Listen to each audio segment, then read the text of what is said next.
اصل کتاب وہ ہے، اور یہ ایک چھوٹا سا دیباچہ ہے. کتاب کے پہلے دیباچہ آتا ہے. تو حیات دنیاوی جو ہے اس کی حیثیت اس کتاب کے دیباچے کی. کتاب زندگی جو ہے وہ تو کھلے ہی کی موت کے بعد. سورہ عنکبوت میں فرمایا وَإِنَّ الدَّارَ الْآخِرَةَ لَهِيَ الْحَيَوَانُ لَوْ كَانُوا يَعْلَمُونَ. حقیقت میں تو آخرت کا گھر ہے، اصل گھر، وہ اصل زندگی ہے. اللہم لا عیش الا عیش الآخرہ.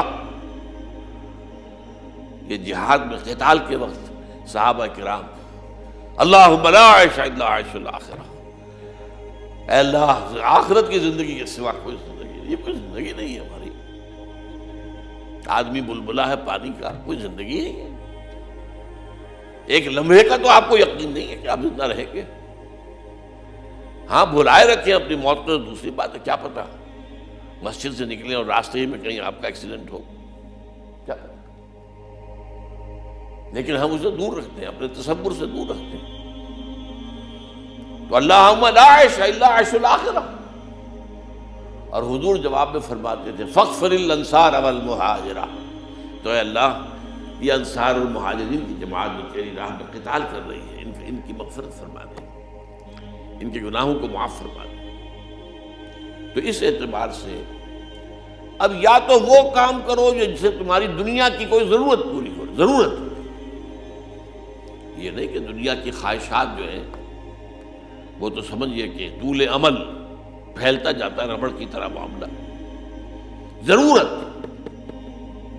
ایک ہے تعیش، فراوانی، زیادہ سے زیادہ سہولتیں. یہ نہیں ضرورت. یا تو دنیا کی کوئی ضرورت پوری ہو اور یا آخرت کے اندر انسان کو اس کا اجر و ثواب مل سکے. اس دو کے علاوہ کسی تیسرے کام کے لیے یہ زندگی کا کوئی لمحہ ضائع کرنا یہ ایمان اور اسلام کے منافی ہے. اس کا مطلب ہے آپ کو آخرت پر یقین نہیں. یہی وجہ ہے سورہ مومنون میں فرمایا قد افلح المؤمنون الذین هم فی صلاتهم خاشعون والذین هم عن اللغو معرضون.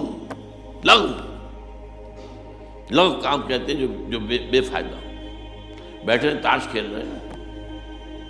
بھائی کون سی تمہاری دنیا کی ضرورت پوری ہوئی یا تم نے آخرت میں کچھ کمایا؟ اس سے ایک اصطلاح ہمارے یہاں پیس ٹائم، وقت گزارنے کے لیے مشغلہ. یہ وقت ایسی حقیر شے نہیں ہے.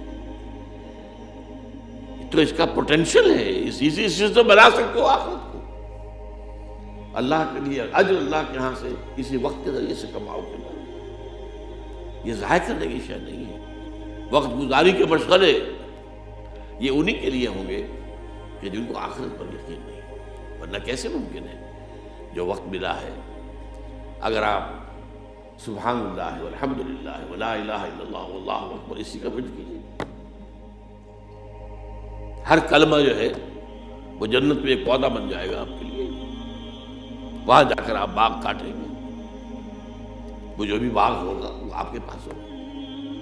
وقت ضائع کیوں کر رہے ہیں؟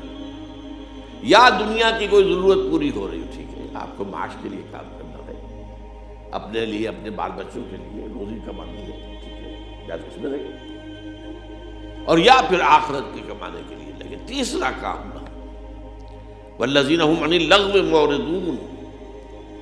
اور آپ کے علم میں ہوگا بہت سے حضرات کے کہ سورہ مومنون کی جو ابتدائی 11 آیات ہیں اسی کے ہم معنی اور بہت مشابہ سورہ معارج کی آیات ہیں.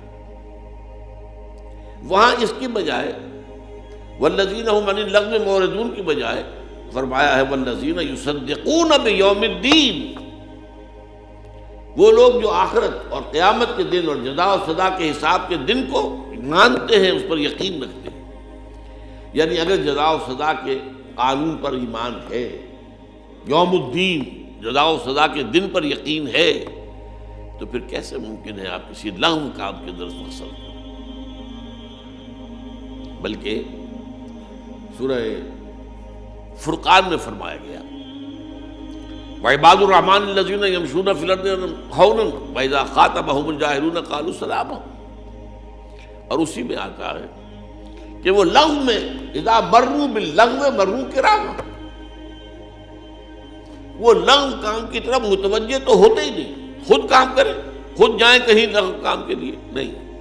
اگر کہیں گزر ہو جائے اتفاق سے، آپ جا رہے تھے، جانا ہے کہیں سڑک پر جا رہے ہیں تو آپ نے دیکھا ڈگڈگی بجی ہے، لوگ جمع ہو رہے ہیں، کوئی کھیل تماشا ہوگا، کوئی مداری ہوگا، کوئی کرتب دکھائے گا، کوئی دھوکے دے گا، کوئی ہنسائے گا، کچھ یہ کرے گا، کوئی پیسے آپ سے رہتے گا.